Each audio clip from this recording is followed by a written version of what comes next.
Drop that ass, bitch, it's open micers in the house. Pop that pussy with that open micers logo in your mouth. Jason with his bald ass head, Jacob looking in red. It's open micers, bitch, heard what I said. Drop that ass, open micers in the house. Drop that ass, pop that pussy, open micers in the house. Open micers in the house, open micers is a mouse. Drop that ass, pop that pussy, open micers in the house. The mic is now open. Of course, the mic is now open. My name is Jason Robbins, and you know, Jacob, sometimes we have guests on the show where that theme song really just makes me so embarrassed.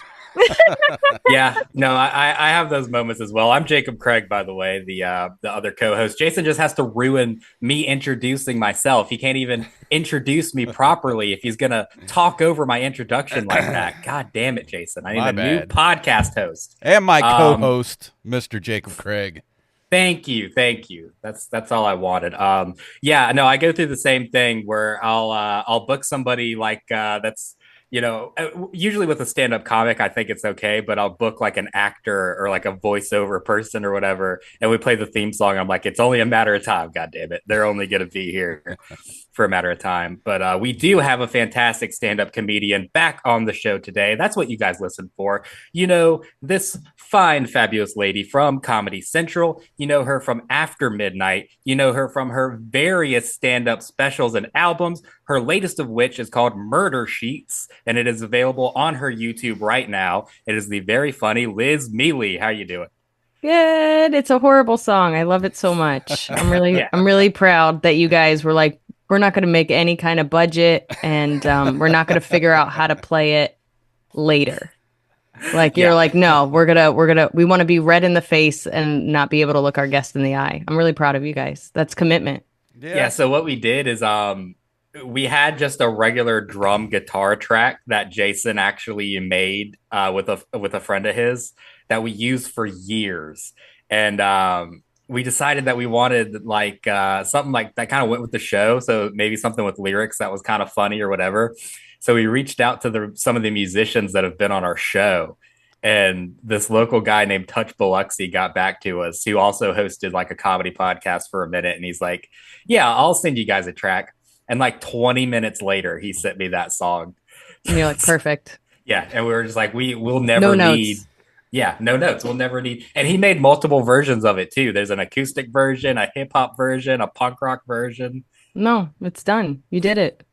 Yeah. You peaked. We'll never get better than that. It's downhill from there, honestly. Obviously. Like the podcast isn't going to be better than the theme song. There's no question that I can ask to, usurp it.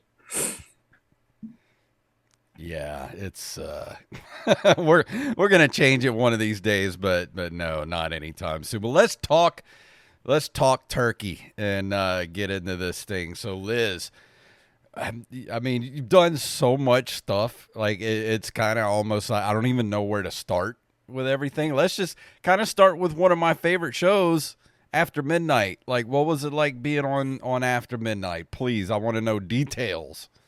I'll be honest, I was really nervous because I hadn't been on TV in years, and you don't you do everything when you get there. So like there's really no prep whatsoever until you get there. Like technically they send it to you when you're in the car going over, but like that's for me it was like a 10-minute drive, so it's like I wasn't even able to open it. And then you get paired with a writer. I was really lucky that I got paired with Ishmael Lofty, who he used to be a New York comic, and now he's in LA because he is now writing for the show. So at least I knew the writer I was paired with. But they basically, because they have actors and singers and other stuff, if you wanted to just go and have everything be written for you, you can. But that's not how comedians want to do it. Like, I don't want somebody else's words. And I did not like how they represented me, so I rewrote everything. But I was with two guys. I was with my buddy Hari Kondabolu and my other friend Dave Hill, and you literally have about 45 minutes to an hour to get your makeup done, have wardrobe say that your wardrobe is fine, do a walkthrough and write. So like I have like a woman putting eyeliner on my eye while Ishmael's like, what is your opinion on this about rats? And I was like, I don't know. Like give me a second. Like I have like a sharp object near my eye. So like I'm in makeup longer being like a woman, and you know, I want my cat eye. I want what I want. That's actually my favorite part about being on TV. I was like, let's contour all of it. Let's make a new face. I want a new face that I cannot do myself. But you don't have much time. And then the whole time Ishmael's like following me from room to room, basically being like, this is the topic, da da da da. So almost everything except for I think one like segment is written. And it's all put on, and you have to get it in by a certain time because they put it on cards. So in between each commercial break, they throw your cards, what you've written, under like the podium. And it's so interesting because I haven't been on TV in so long that they were like, hey, you can look at those cards when Taylor is talking, and when Taylor is talking, and I think in between stuff. But you're like, everything is so fast that you're like, I don't know if I look down at the right time. I don't like, you're like, ugh. So it's just very like, you wrote it 30 minutes ago. You're being prompted right now. You have like 10 seconds to look down while she's talking to remember what you wrote. And then you're saying it. And then it's a commercial break. And then you do it all over again. So it goes so fast. And like my boyfriend was there. My mom was there. I happen to actually have a lot of family in town when I found out that I got it because I was already in LA. And, you know, my sister, my brother, my mom, my boyfriend are there. And they're like, you did great. And I was like, I remember nothing. Not one thing. Don't remember any of it. And I watched a couple of clips. They ended up watching the whole thing, but I can't watch myself on TV. So I'm like, I hope it went well. See, I was kind of wondering, like when you watch the show, I've been watching it ever since it was at midnight back on Comedy Central, and I always wondered, like behind the podium, did they have like a little screen for you, or was it cards, like that type of thing? Your intro is on. I think there was two things. Your intro and something else is on a prompter, but everything else is like cards that are under your podium that you can like look down real quick and be like, because it's all kind of like one-liners and stuff. Yeah. And then I forget what game was it, but one game, I think it was like what does this term mean? What does this slang mean? They don't tell you that. Like they just ask. And that's why like my genuine reaction, because I was the only one that got the slang, I was like, no. I know this. Shut up. Everybody shut up. Like I read an article about the slang. Like, so it's like, that was just very exciting because, I mean, is my stand-up written and performed and memorized? Sure. But like that is like there, and I feel close to it. Something I wrote 45 minutes ago with cameras on me, I do not feel close with. And then I do feel more comfortable, like kind of, I didn't have to prepare for it. And I know if the only job is to be funny and not write, I can do that. Like I did NPR's Wait, Don't Tell Me. And they reiterate, your job is to be funny, not write. And I've done like countless like political panels on like Sirius XM and stuff like that. And I am a dum-dum, and I can do that. I can be the dumb funny one. I'm so good. That's who I am in real life. I can just be myself. And I think where I feel fortunate is I'm in a position where I know myself enough, and I'm confident in my abilities that the improv aspects of a lot of these panel shows and radio shows are actually where I feel like I excel. Yeah. So have you had someone like take that sort of the wrong way, like going on a something that's like politically based, just kind of trying to be dumb and funny, like just trying to get a laugh, who like came after you because politics are just kind of like so volatile? Only on the internet, like when it's like kind of typed, because the problem with things going viral. So if I truly with anything, whether it's political or just an opinion or a joke or whatever, we craft our work to be seen in a comedy club where everybody who walks in that building understands who I am and what the goals are. And then when you take that filmed moment and joke and put it on the internet, and it goes viral. It goes outside your friends, your family, your fan base, and now it's being taken in by somebody that hasn't agreed to that contract. They were looking at the New York Times. They were looking at cat videos. They were watching trucks crash, and you just happen to show up there, and in the moment they're discovering who you are, that you're a comedian, and what you're talking about. And especially when it's like a tweet, but even sometimes as a joke, I've been told, like, hey, people have gotten really angry, and I'm like, hey guys, these are just jokes. They're like, well, it's not funny. And I go, it is subjective, and that is your opinion, but its intent is still a joke. You cannot erase my intent. Now, I can be bad at it, or you cannot agree with it, or it cannot be your sense of humor. That is totally valid. You do not have to enjoy what I do. But at the end of the day, everything that comes out of my mouth has the intent to make people laugh and is not to be taken seriously. And it's unfair when somebody takes your work in and it was like, this is destructive, you're ruining people's lives. And I was like, yes, but sarcasm is a form of comedy, and I did not mean it. Why would I mean that? And I'll have people pick apart my jokes where they're like, just so you know, that's wrong. And I was like, that's the joke. The joke is that I'm dumb. Like, what are we doing here, guys? Like, of course.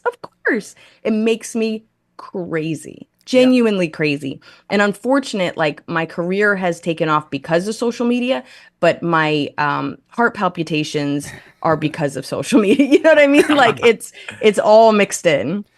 Yeah, that's sort of the double-edged sword now. I mean, you have people like Matt Rife saying that he wishes that they would just go ahead and take TikTok down now, just completely delete it off of everything like they've been talking about doing.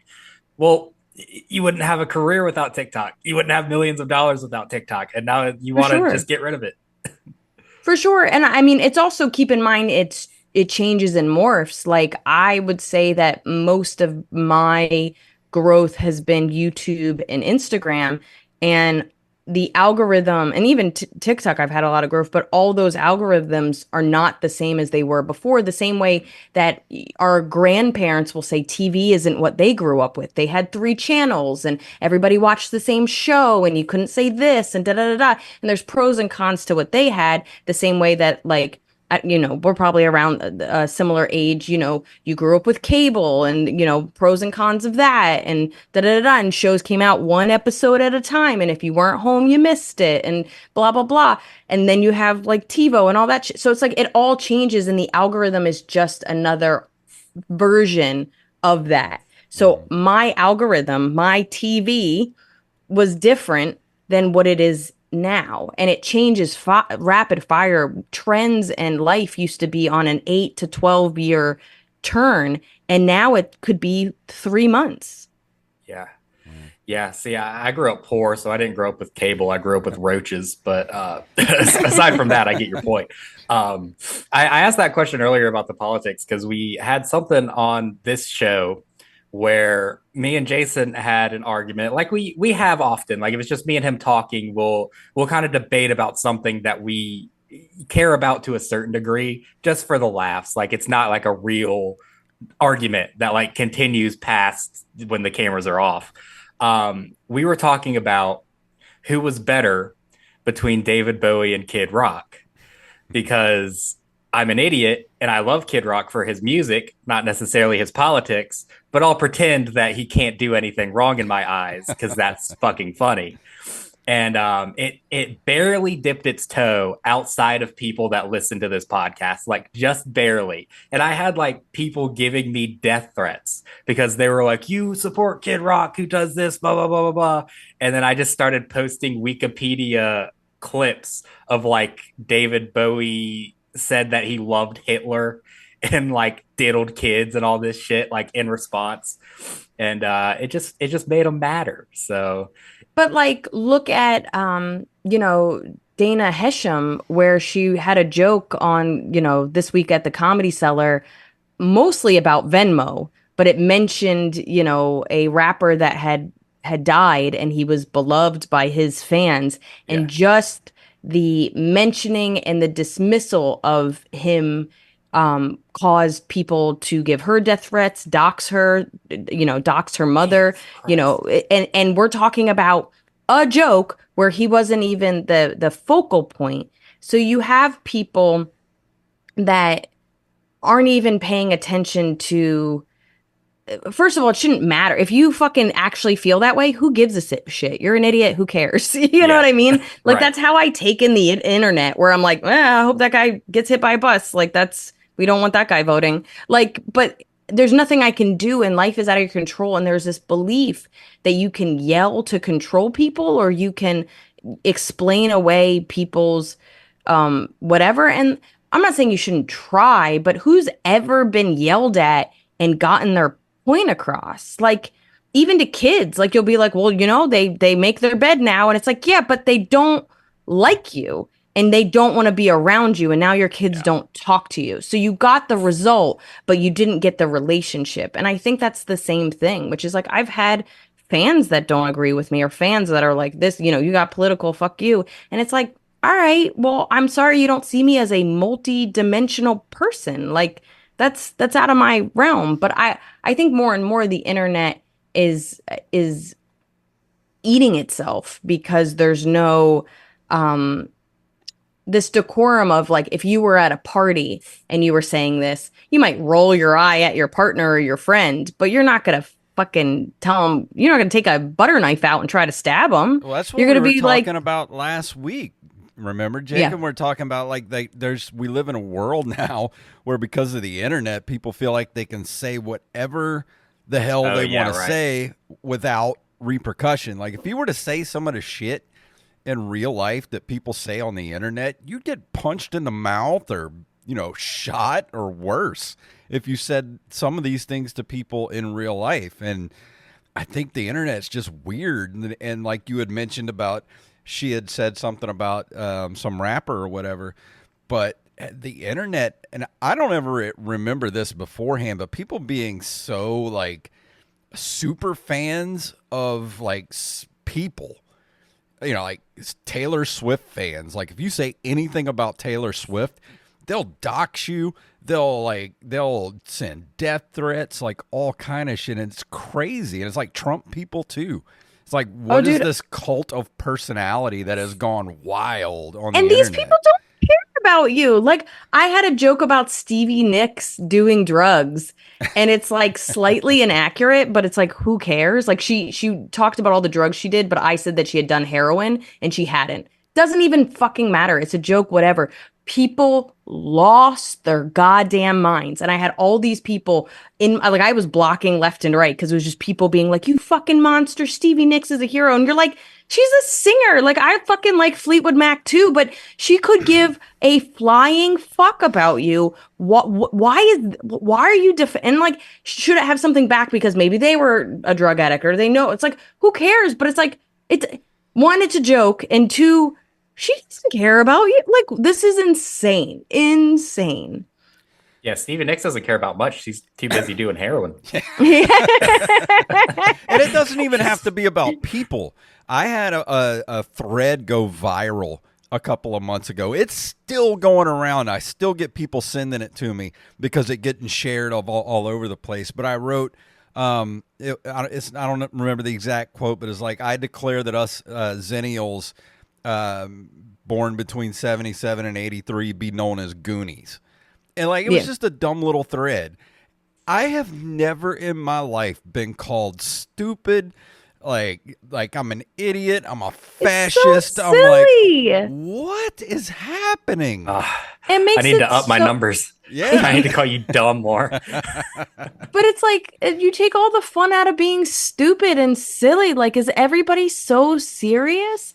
And it's like, I have met people that are like, I don't enjoy laughing. And you're like, we're not going to get along. This isn't for you. I tell cat jokes for a living. There's not one thing I do in my day that is important at all.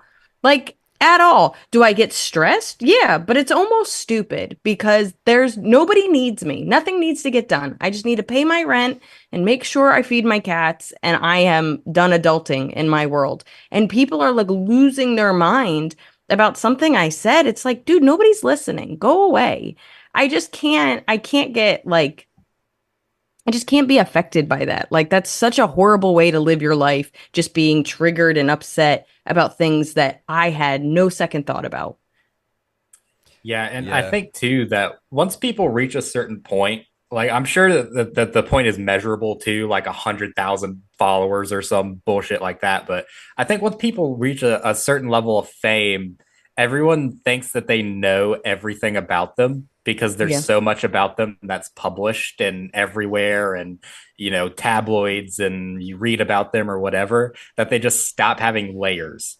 That like you Yeah, forget that like every human being on this planet has layers, but you think because they're in the public eye, they're an actor, like, oh, they're on tour, I see them on this thing, that like, oh, what I see them do in this thing and how they are in this thing is how they always are in real life at all the time. Like they don't have a temper, they don't get sad, they don't like dirty jokes. Like there's just all the layers disappear. for sure. 100%. I'm not a dirty comic in any sense of the word. I cannot tell you how many people say the most vulgar, dirty things to me because they think I'll think it's funny. And I was like, if you even pay attention, and like, even like, I remember like, it happens a lot when you're, especially as a woman, people will give you joke ideas. Never asked, never asked. And it's Yes. like one of my favorite moments with my buddy Vlad. I remember he came up to me afterwards and we're friends, but he was just like, "Hey, I have some ideas. Do you want any thoughts?" And I was like, "No." Hmm. And he was like shocked. And I was like, "It's done and it killed. I don't need notes and I know my perspective and I don't want your thoughts. I don't want your thoughts." Which blew his goddamn mind. But the internet is just filled with dudes saying the dirtiest, like, have you ever thought about saying pussy here? And you're like, never. I've never thought of that. Nor have I ever said it if I didn't need to. I said it once about a military joke because it made a point, but I don't like that word. I don't use that word. And it's like, you can see from my hours that that's not the sense of humor I have. So why am I getting so much dirty content thrown in my face just because I'm a comedian? And that's where it gets annoying, where people they see you singularly. You're a comedian. This is the type of humor I like, or this is what I think is funny. You must enjoy it too. And they don't take in information. And that can go down to like dating, where somebody would be like, I don't know, I can't connect with women. And you're like, well, have you thought about asking what their interests are? And maybe seeing if you have similar interests, or Taking maybe notes, Jacob. learning huh? Said taking notes, Jacob. But it's like, but it's, I have a little brother that is like trying to date, and I was just like, dude, it's actually not that hard. And I don't think all your interests need to be shared, but just you caring or showing some interest the same way. Like, I told my boyfriend I wanted to learn how to skateboard. I've wanted to learn my entire life, but I didn't know anybody to show me, and I was scared to do it. Bought me a skateboard for Christmas, and then we've been going to skate parks like every weekend. And he's been teaching me how to skate and then sending me skater videos. Takes such little effort. You know what I mean? Like, but that's the same thing as being a comedian, is I give you information and you have to take that in as well. And if you don't want to get to know me, or you don't enjoy my sense of humor, or you don't want to go on this journey with me, then you're not a fan and you don't watch my stuff. But you don't get to watch my stuff and criticize and give me notes and continue to not take in the information I'm giving to you, because that's not how relationships work, even in a simple dynamic like fan to comedian. The same way that it goes from friend to friend, to partner to sibling to parent to sibling to child. Those are all relationships that are a give and take, and you decide what that is. But there has to be a mutual thing. And I think people forget that when it comes to fans and the public. It's still a relationship. Yeah, I'm very interested in this too, especially with female comedians and especially successful female comedians because, comics in general are under more scrutiny now than ever. And not necessarily with, in terms of like a cancel culture angle, but in terms of like everyone's an armchair quarterback. Like everyone listens to so many specials, so many podcasts, whatever, that like they think that they can give a successful comedian notes or comment on their special because they're a lot of them are on YouTube now. They'll think they can comment down there like not funny. I would have done this. I would have given this tag or whatever. I can only imagine that it would almost be heightened for a female comedian with that kind of success, because that's always been sort of the crutch to bear for females in comedy. It's not that, the talent isn't there or anything. It's just that the respect isn't there. For sure. And it's one of like I don't know if you can sense my anger. I don't know. I feel like I've really held back. Nothing like the most exemplary way of expressing that is I cannot tell you how many people tell me what my last name means. Like I've lived almost 40 years. Like you never thought about it. And I never talked to my parents. I never looked it up. Like that's insane to tell somebody the meaning of their own name. And that is the type of notes and that's how I'm talked to. And these are fans. If they're not fans, it's even worse. So I'm telling you, people that like me treat me like a moron. And then the people that don't like me treat me like a stupid piece of shit moron. Like those are, that's the realm. And it's so funny because I'm very interactive with my fans and people will say nice things and I'll be like, thank you so much. And they're like, oh, wow, thank you for getting back. I was like, yeah, of course I'm going to appreciate the people that are like, this is so creative, or I like the way your brain works, or you're a great storyteller, as opposed to this was good, but this is what I would have done. And honestly, I really feel like she missed the mark. And it's like, well, that's weird because it killed and it has millions of views and I make all my money doing this. But please tell me how I can be better at it. Person that doesn't have a picture and 3 followers, please. And that's where it just drives you nuts, which is like, can I improve? Absolutely. But I've spent my whole life working on it. And the notes I get from somebody that's successful or I respect is always going to be more valued than somebody that goes, I didn't like the way she looked or how she talked. Well, then I'm not for you, bro. I didn't throw you in front of me and make you watch it like you're in prison. It came into your realm and then you just move on. I had to teach a guy that hated me. I had so many videos going viral. This is not even a humble brag, a brag. So many videos were going viral a couple of years ago. Like everything was hitting like 500,000 to 1 million views when IGTV, that's the algorithm I miss. IGTV was a thing. This guy, like every week was like, I hate this. Why do I keep seeing this? You're awful. And I finally wrote to him. I go, hey, when you hate watch, the algorithm doesn't know that. So you fully watched my video. You left a comment. It cannot decipher that you did not enjoy it and that you didn't like it. So it keeps showing it to you. What I recommend you do is there's these 3 little dots and you can click on it and write not interested. And the first time you do that, it should definitely go through. But if it doesn't, you can do it again. But if that really bothers you, why don't you fucking block me? I do not care. I do not need your negativity. And the guy wrote back. Oh, something happened? No, you're fine. Oh, I feel like he's talking and it didn't go I'm through. sorry, my kid just came in here and started. Oh, okay. He started walking towards me on all fours, and I'm asking her so what cute. the heck she's doing. She's like, I have notes. I just have notes. Yeah, right. She's like, you're actually not funny, and I hate everything about you. And she was like, I just wanted to say it to your face because I really feel that it's authentic. Yeah. But like, I mean, that's what you have to kind of remember is that there's people that are never going to enjoy you. And I'm totally fine with that. I am not for everybody. I've always said I am a punk band, but I'm not forcing you to watch me and I'm not ruining your life. But I think these are the same people that like hate watch movies and like Star Wars TV shows and then spend all their time online just tearing it all down. And I'm just like, well, why do you keep watching it? Why do you watch the things that you hate and feel the need to constantly comment on it? I mean, with stand-up, it definitely feels like they wish they could do it and they feel like they've taken in enough that they have an authority on it. But I don't feel in my heart I would ever go up to some, like, I love art. I really love, you can see I love weird art. I love street art. I love doodles. I love paint. I like anything weird and handmade. I love that shit.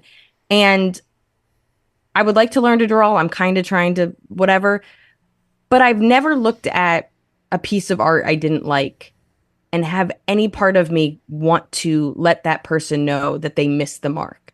All that is it's just not for me. That's not my taste and I move on. And my taste is very specific. I like weird goblins and ghosts and like just things that are just like funky. And I'll see something that's beautiful. Like I went on a date once where a guy took me to a museum and I hated it. I love art. It's my favorite thing. I hate museums. It's like it's a flower. Any like fucking who cares? Like you took a flower and you made it look like a realistic flower. That's impressive, but that's not doesn't excite me. But if you make a flower and put a face on it and it's like eating a bug, I'm like, that's so fun. That's so weird and fun. So it's just like when you remember that everybody has their unique taste, it's not that you don't like it's not that their stuff is bad. You just don't like it. And that's one of the things like I've said to people before, which is like, I know I'm talented. I know I'm good. But if I'm not doing well or it's not working or you don't like it, that's just not for you. Yeah. Oh my god damn it. How many kids you got in there? Too many. How old are your kids? I have one kid. She's 4. Oh, come on. It's like when my cats come in. Show your kid. Show your kid. I would if she wasn't completely naked right now. Oh, no, don't show your kid. That Don't is show your wrong. kid. This is how you get on Nickelodeon, baby. Come here. Oh man. But But yeah, I do want to shift over to our open micers questions right now. If you guys never listened to an episode before, what we do is we get comedians or actors or whoever on here to come on. We talk to them about the beginnings of their stand-up journey from their time as an open micer. So Liz, without further ado, please describe to us your first ever open mic experience. So, I actually did a bringer show for my first show. I was 16 years old and I was living in New Jersey. I was in high school, and my best friend worked at a toy shop in my town, and the manager had been doing stand up for a year. And in my mind, I was like, he's made it. He knows what he's doing. And he told me that I need to go to New York. And this is at the time when the Cellar had like bringer shows, which is wild because that would never happen now. And my friends planned this whole spring break where we slept on the floor of her aunt in Williamsburg, and we did all these activities in New York. It's like an hour and 15-minute train ride. And I brought my friends and I did 7 minutes at this bringer show at the Cellar, which I have VHS. I had a VHS tape that somebody turned into a CD that somebody turned into an MP3. So it's gone through every mode of whatever. And the goal was just to get up. Like I had my friend Amanda had bought me like a how to do stand-up book. It was called Zen and the Art of Stand-Up Comedy. It's out of print, but I honestly think it's better than any stand-up book out there because I've read every single one. I don't think it like pushes you. It just kind of gives you tools and lets you know. But really, I just watched everything on TV. Any stand-up comedian I watched and repeatedly watched. And I watched bad stuff and tried to analyze why I didn't like it. And I watched good stuff until I had it memorized. And I just felt like I needed to do it. And I felt like if I did it now, I could fail for a little bit. And if it didn't work out, my life wasn't over and I could switch directions, because everybody was like, you don't need to know what you want to do until you're like 21 after you graduate college. And so I did it. I think I remember, same like with After Midnight, I don't remember much of it. And it's wild to I think I watched that tape once and it was painful things I ever watched. I watched it like 8 years after it happened. But I just needed to do it. And even just getting like a couple of laughs was like, I'm onto something. And I just kept writing and fixing. And then I did this open mic at a bar. And I was 16 and I was coming into New York City every weekend. I was getting kicked out of bars left and right because I did not look my age even at 16. But I just, for the first year and a half when I was in high school, I would do it once or twice a weekend. Bringer shows, open mics, whatever I could get. And then when I got into college, I convinced my parents to let me go to the city Thursday through Sunday. So I'd go back and forth every single day for the weekend and do spots. And then I got into the new school in New York. And I remember my dad specifically dropping me off at college and saying, you can only do stand up on the weekends. And I was like, yeah. And then I did it every single night. And yeah, I mean, I almost dropped out of college. I didn't, but I wish I did, but I didn't. But I don't know. I fell in love, and it was the only time I ever felt driven and seen and passionate about something outside of drugs. And I mean, I don't know if I would have ever became an addict. I don't think I'm complete. I don't think I have that tendency, but I was drinking a lot and doing a lot of drugs because I was deeply depressed and very unhappy and very lost. And just watching stand up and then just writing stand up and then eventually performing stand up, I stopped smoking cigarettes. I started eating healthier. I stopped doing drugs. I stopped partying. I really, I maintained a friendship with my friends, but I would go do shows and then I would go meet them at a party. Everybody was already drunk and I would hang out for a half hour and I would just go home. And my dad's like, "Oh, I thought you were sleeping over Amanda's." I was like, "She was tired. I came back." Like, I don't think my parents know how much I changed as a person because I found my thing, as opposed to like I was just numbing my feelings with my friends. Yeah, and I think too when you start stand up, it's so easy to get into like the drugs and the alcohol until you find success because then you actually have something to not do drugs and alcohol for. But I almost feel like I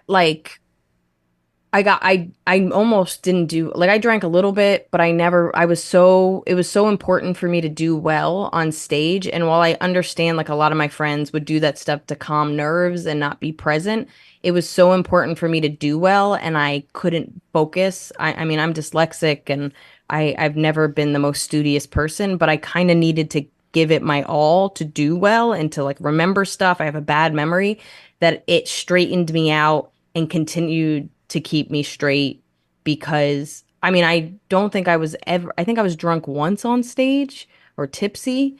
I don't think I was ever high on stage. And I pretty much quit everything by the time I was in my 20s, even casually, and I haven't drank in years.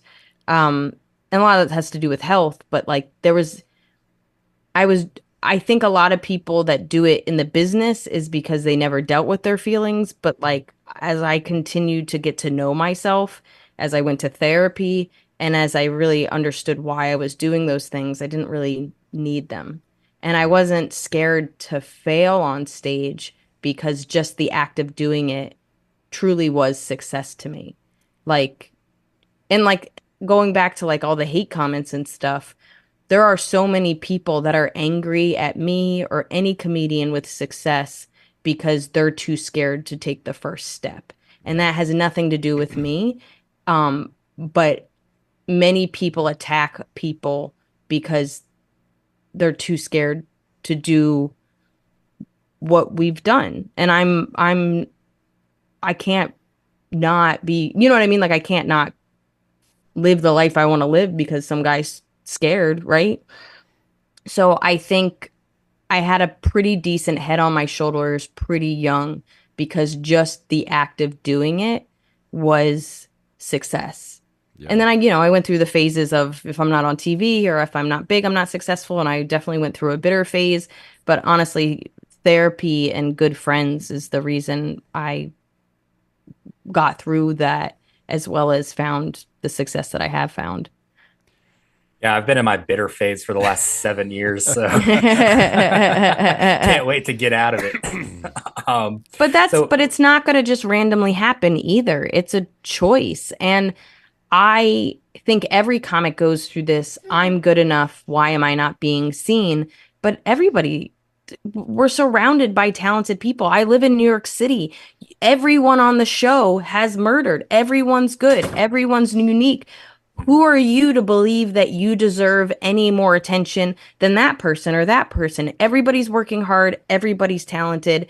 And I think if success is talent plus hard work plus luck, I think I kept believing that luck didn't matter. And does. Some people are lucky and that has nothing to do with you. And some luck you're devaluing, and that's on you for not seeing that that's luck. And sometimes it's not your time. And I don't know.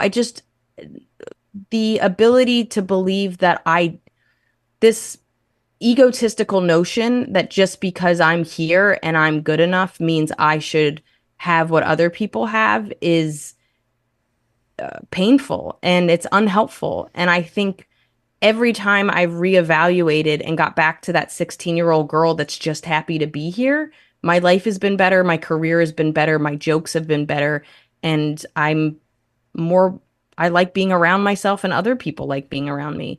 But you got into this because you were passionate. And as we go along, you start to believe that it doesn't matter unless you're successful. But that's only because of society, and that's only because of how people judge humans and you at a certain age, or men, or whatever. But like, as soon as it's like that same thing where we like being a child and like being playful and creative out of children. That's why we like comedy, is it's playful and silly and weird, and you get to make people laugh, and the first time you thought of it you made yourself laugh. And I think getting back to that point, every time I feel like shit, I always kind of have this equilibrium of like, just happy to be here, thanks for laughing at my jokes. But you can't be successful with bitterness, and even if you are successful, it's not going to be a success that you enjoy, because it's what's next, right? Well, that's the thing. Cat Williams begs to differ. Say it again. I said Cat Williams begs to differ. About being successful and bitter? Yeah. Oh, dude, he's just mentally ill. That guy is, I mean, I used to be a huge Cat Williams fan. He is mentally ill. Yeah, like what you were saying, I think luck is probably at least 75% of success in entertainment. It has to be, because there's so many people out there that can get on stage, and I mean, me and Jacob know people that are just brilliant comedians, but just have never gotten that, that bolt of lightning that just kind of propels them to that next level. But also too, it's, what do you consider success? Like 100%. And it's actually quite wild when you talk to your friends and your peers and realize that your definition of success is so different from that. Like one of my best friends, her name's Maria Shahada. I have a podcast with her. She's based in London now, but we started in New York together. She lived in LA for 8 years. Now she's been in London for 7. She doesn't want to make albums. She doesn't want to tour. She doesn't want to do any of these kind of quintessential, what I believe a stand-up comic is. And it blew my goddamn mind when I found that out. I was like, so you just want to like write jokes and tell them sometimes? She's like, yeah. And I was like, but that's not enough. like I was like, yeah. That's not being a comedian. And it took me a while to really digest that. And like, it's also like this business starts to morph it as well, right? Like somebody will get on the cover of Golf Digest and you're like, why not me? And you're like, you don't play golf, dude. Like, you don't like golf. And you're like, yeah, but like they could have asked. Like I could have learned. Like, so I have things that have always been my idea of success. I have things that have changed. I've gotten things that I've wanted and been like, no, thank you. And it changes. And I think you also have to decide and reevaluate and be in tune with yourself to understand what your success is because you want it, and what your success is because this is how your dad is going to respect you, or this is how you're going to, be seen by your peers, or this is, the dream a friend told you and you thought, well, I guess I got to do what he thinks is success. Like, you have to be in tune with your own values. And I think a lot of people aren't. Right. Yeah. And I think that's something that a lot of comics who haven't broke through yet do need to hear, that like, it doesn't happen to everybody. And just because you're good enough and you're in the right position doesn't mean that you deserve anything that anyone else has. I do want to move on a little bit though. I want to talk about No, I want to yell at people. Okay, sorry. All right, no, we can trust me, we can yell at people for the rest of the podcast. I'm down for that. we can do that. But I want to know, so you're doing open mics, you're an open micer. How long does it take for you to start getting booked and start working comedy clubs? Nobody's gonna enjoy my answer. I started at 16. I got passed at most comedy clubs when I was 19. God damn. I think a lot of it was there wasn't a lot of female comedians in general, but there definitely weren't a lot of young female comedians. And I was memorable and I stood out. And I was everywhere. Like some of that luck that we talk about is just I was everywhere and I made myself unforgettable. And I think I was an anomaly. And I got a lot of baby success very young because of that tenacity. One thing that I wish I knew, both as being immature as a human and immature as a comedian, is you kind of only get one first impression. And if you don't blossom from that first impression, it is very, very hard to make a second impression and get a second shot. So I got passed at most of the clubs. I was working most of the clubs. I got on TV. So that's like 3 years in. And then 6 years in, I got my first TV appearance, which was live at Gotham on Comedy Central. I'm 22 years old. I got my first manager. I'm doing colleges. I'm doing the road. But like, I cannot get past that. And everything I auditioned for doesn't happen. I auditioned for Letterman several times, got callbacks, never booked it. I auditioned for The Tonight Show, other like TV shows, Last Comic Standing. Everything I auditioned for, I did not get.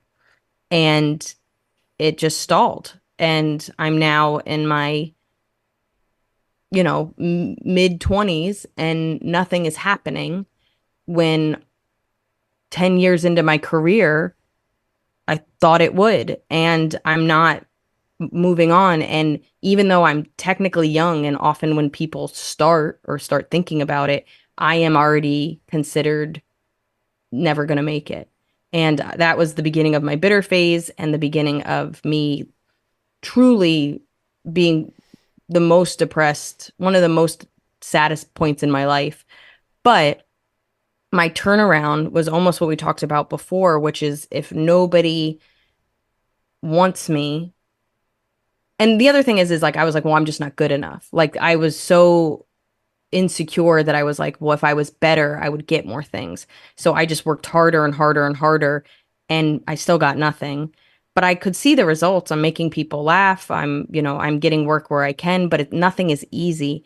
And that's where my turning point was, which was, what can I do without the industry? What can I do in the goals that I have, which is to make albums and tour and be a headliner? What can I do on my own? And that shift was when I made an album on my own. I started reading social media books. This is like 12, 13 years ago. I had my first viral video because of that first album on YouTube. And this is when, what do you call it? YouTube can be embedded, like, you know how like Twitter now has its own video and TikTok has its video and Instagram has its video. Yeah. If you put a YouTube link, it would pre-populate because not everybody had their own video. So you could actually make a YouTube video go viral because it was embedded and that was the only way to show video. So that's when I had my first kind of online success that was determined by me, which was putting videos out and having them go viral. So my turning point in my career came from the frustration of not being an industry darling, even though I had a lot of upfront success in the kind of lower rung of comedy clubs. And I always straddled that line between comedy clubs and independent rooms. I never just did comedy clubs. I never just did independent rooms. I always kind of did both because my goal was to get up anywhere from 7 to 12 times a week. Yeah, that's insane. I mean, I started when I was 17 and now I'm 24 hosting this podcast. My career's in the fucking dumpster. That's But it's not. crazy. Where are you based? We're in Mississippi. So, I mean, I don't think that's fair to you, honestly. And everybody's timeline is different. And you're also in a position where you don't have to be in New York or LA or London or any of these kind of hubs of comedy. You can actually make it because of a podcast, and you can actually make it because of a video, and you can have a family and not have to uproot your whole family to somewhere else. And I think it's things are harder and easier all at the same time because of social media and the ability to be seen the way that you want to be seen, as opposed to being controlled and having to wait every year for somebody to decide if you have value. And you don't have to decide that. You can make your own value. And I'm not saying it's not harder to probably find spots in Mississippi as it is to some of these larger cities, but you could also start a show up at a bar. You could also, tell jokes on fucking Twitch or whatever. Like, there's so many weird, different opportunities. And for me, I started to use this thing, like the mode that we're in right now, I started doing 13, 14 years ago and was consistent about it, so that when, I have friends being like, hey, I think I'm going to put my special out on YouTube. I have like 1,000 followers. How did you gain yours? And I was like, well, 15 years ago, Liz had an idea.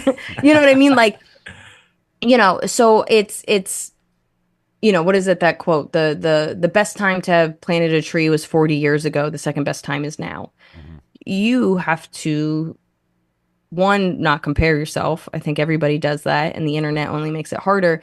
But you also have to be clear about what you're going to do, how you're going to do it, how often you're going to do it, and in what capacity. And you cannot penalize yourself if you are only able to get up 3 times a week, or you only want to get up 3 times a week. Your growth is going to be determined by what you want to do, how often you do it, and what capacity. So I hit the ground running because this is what I was passionate about and I was singularly focused, but I was also a 16-year-old girl. Like, I have friends that are married with kids and they're like, I just can't do that. And I'm like, that's fine. So let's work around it. The same way that Twitter used to be 140 characters. I'm a long-winded bitch. How do we make this work? The barriers and constraints of life are to help you get creative, not to stall you. I want to Right. be paid for my work. Yeah. For Well, this TED Talk. I'm gonna go outside and start planting trees. I do. I want to jump ahead a little bit because we're almost out of time here. I want to talk to you about your most recent special, Murder Sheets, available now on YouTube. I watched it again last night. Fantastic hour.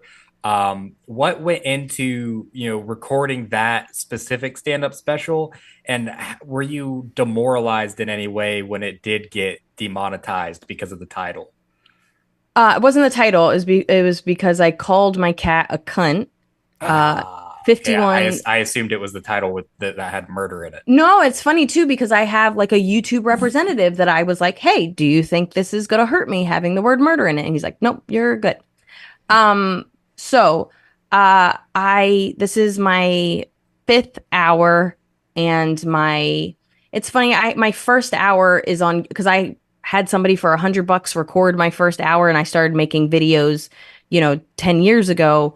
But that, people call it a special. I call it a special now, but it was just an album that I recorded video of because I was already doing the social media stuff so long ago.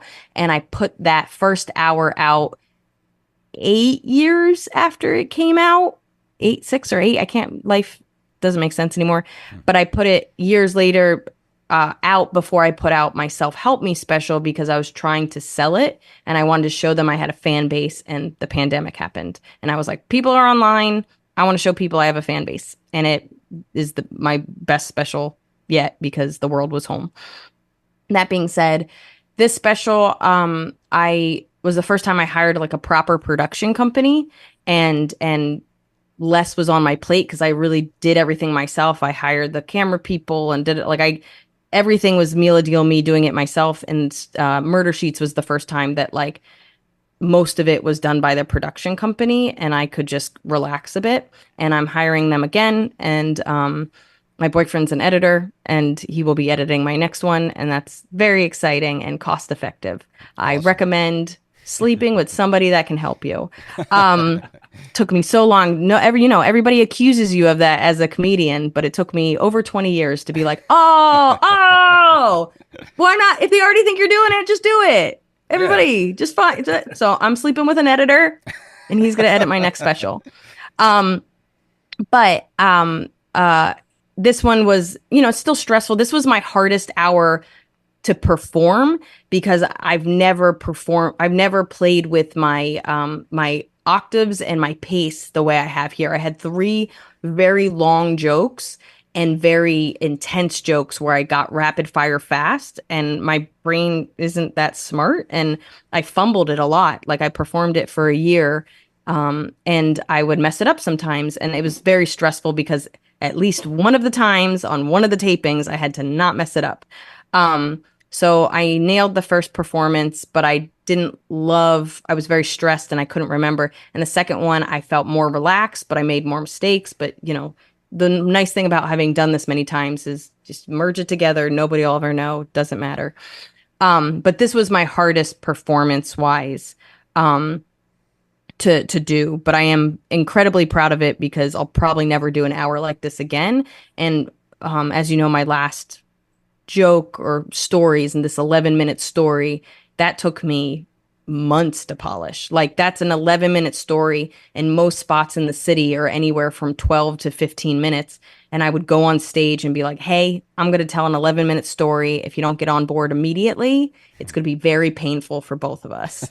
And I had to break that down in chunks and just like work on the first 2 minutes, and when that was polished, work on the next 2, and it was very bumpy. But I'm really proud of it. And I've never had a prop before. That was exciting. And it was just everything about it was like a different special. And then it was my fan base doubled in the time from, my last hour to this hour. It's doubled. And all my specials have over 1 million views. I'm like, this is gonna be my biggest special. And then 48 hours after it came out, I got limited ads, and that might not seem so bad because at least I have some ads, but the problem is because I got limited ads due to hate speech, YouTube is pushing it, like isn't spreading it because they don't want to be affiliated or responsible for hate speech. Again, there's no context to it, and less people are seeing it, and I'm not making my money back, and it just I went through a depressive episode. I did a depression podcast where I was like, well, before this, I hadn't had a depressive episode in 2 years, but now I just got out of one 3 weeks ago. So I was severely depressed because I felt, even with everything I built up and how independent I was, I'm still dependent on something.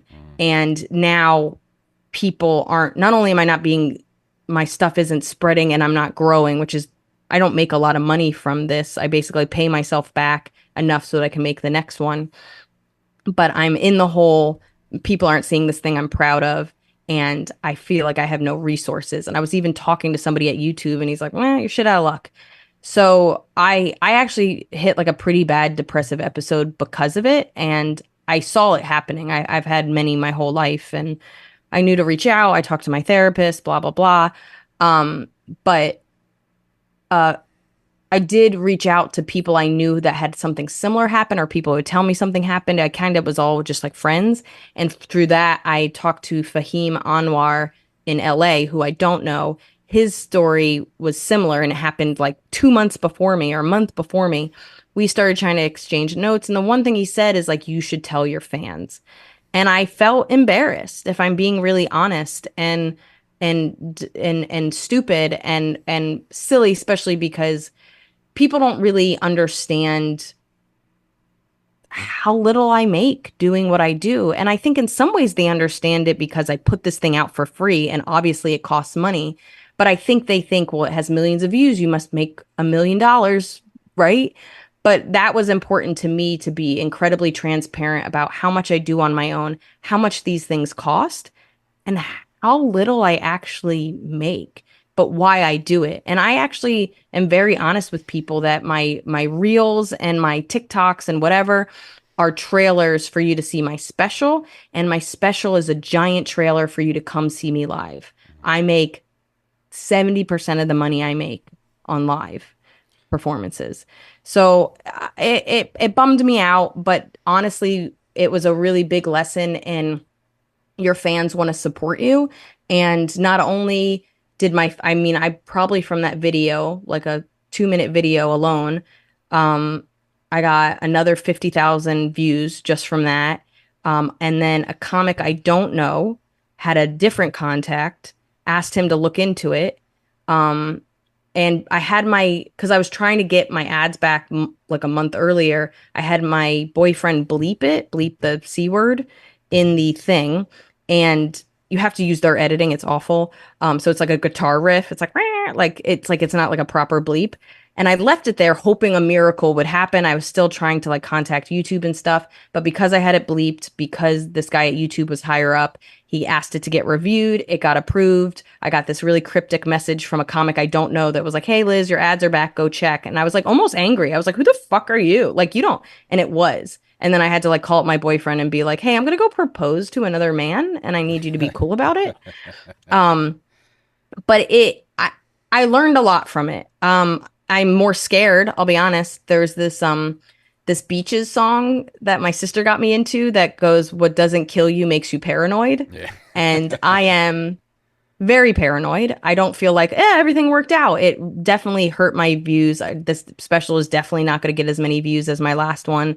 I am still sad about it, but I feel like I learned a lot and I've made contacts, and everything is about growth. So am I still somewhat angry and upset? A little bit, but do I feel also empowered by my community, both my friends, family, and my fan base? I do. I think you'll never really know until, you know, things continue why these things happen. But I really did learn a lot from this, and it was a painful experience, but many of the lessons usually are. And I think I'm better for it in some ways, and I can help other people because of it. Yeah, that's the thing about YouTube is once they've yanked something down or demonetized it, it's so hard to get that stuff straightened out, because the same thing kind of happened when I released my short film after it had already been on Amazon Prime and everything, and then it came down. It already did its festival run and everything, and I built its own YouTube channel, email, all that stuff, uploaded it, and it started getting lots of views, and then boom, the next day it was yanked because of the song that we used at the end of the movie. So I had to contact someone from YouTube, which took about a week, send them copies of the contracts with the band that we used the music from, and then it took about another 3 or 4 days for them to actually reverse the decision and put the movie back up. And by that time, Yeah, the momentum's gone. Yeah, momentum's gone at that point. Yeah. And you're just like, hey man, that is the benefit of YouTube, is that you do these premieres and you do these launches so that people concentrate it, and then it pushes out to other people. But if you cut that momentum, what's the point of YouTube? Yeah.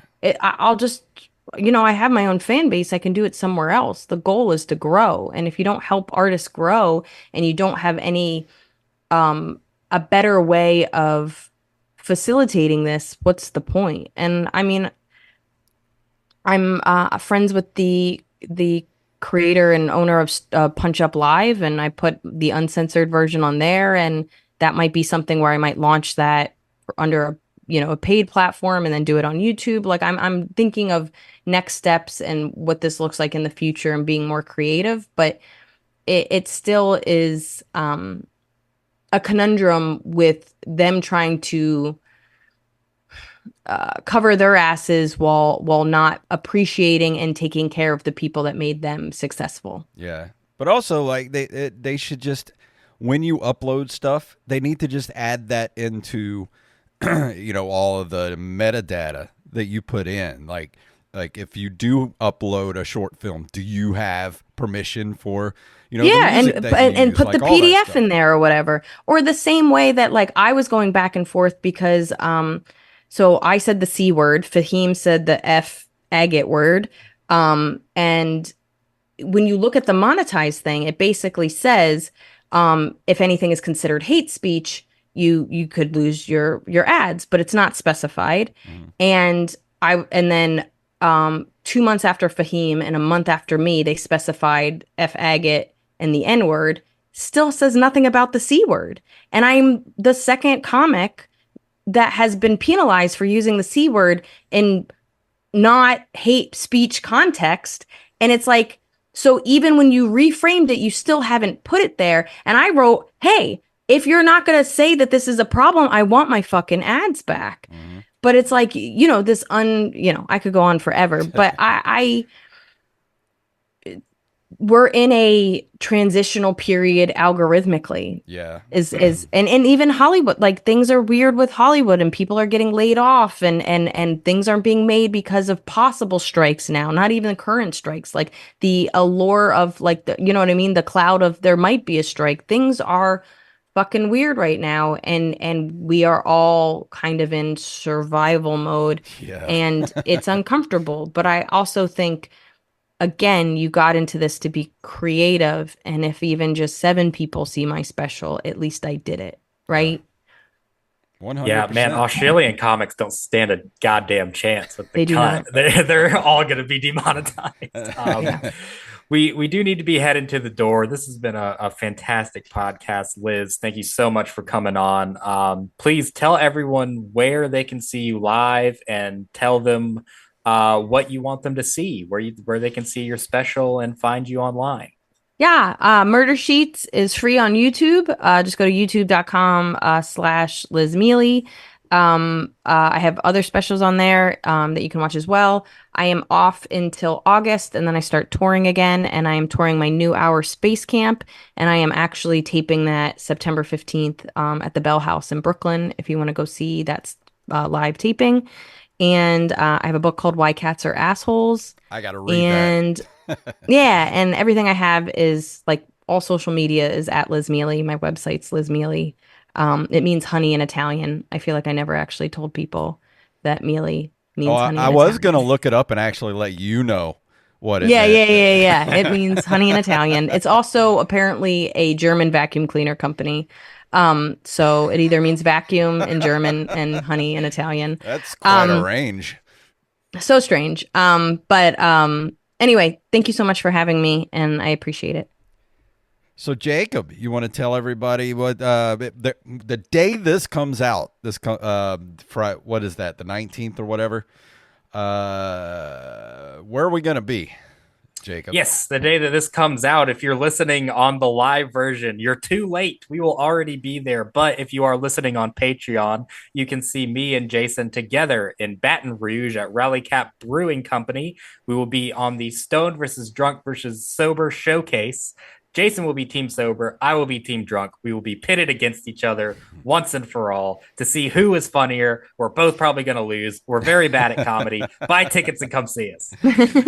Well, Liz, thank you so much for coming on the show. It's been an absolute pleasure. We'll have to have you back again soon. So please say you'll come back on the show. Yeah, thank you for having me. I do appreciate it. But if you want to email us at openmicerspodcast@gmail.com. We're at openmicers.com. That is our website. And, of course, Linktr.ee/openmicerspodcast is everywhere you need to go as far as our socials and all that kind of stuff. And don't forget to go to brescoffeeco.com. Use the code OMPodcast for 10% off of your order. We love you all, and we'll see you right here next week. Craig means fat in Scottish.